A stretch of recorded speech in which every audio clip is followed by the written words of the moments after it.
Gawa naman po tayo ngayon ng chicken nuggets. Meron po ako yung giniling kong chicken dito. Kalahating kilo po ito. Nilagyan ko po siya ng isang itlog. And then ng maliit na patatas, ginadgad ko po. And then ng sibuyas, ginadgad ko rin po. Salt and pepper. At saka kaunti pong paprika para hindi naman po maputla yung ating chicken.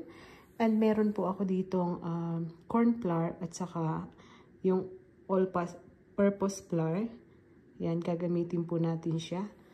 Tara po at tayo maggawa na ng ating chicken nuggets.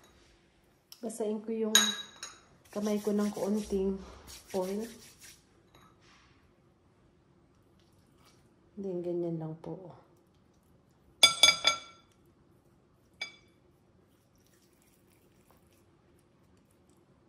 Yan, ganyan ang ating nuggets. And then, i-dip po natin dito. I-dip po natin dyan. Ayan. Ayan po. Kortehan lang po natin ng nugget, syempre. Ayan, ganyan. Dindip natin dito sa yan.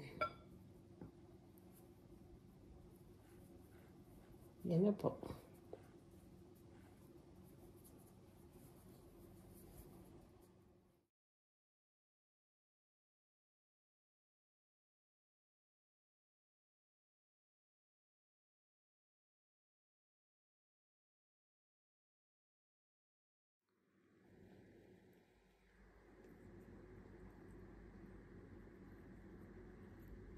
Po yung ating nuggets, ilalagay ko siya sa freezer and then piprituhin ko na lang kung kailan ko kailangan.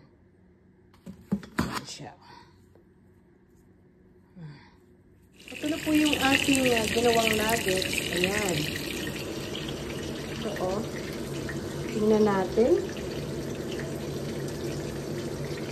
Ayan. Ang ating nuggets.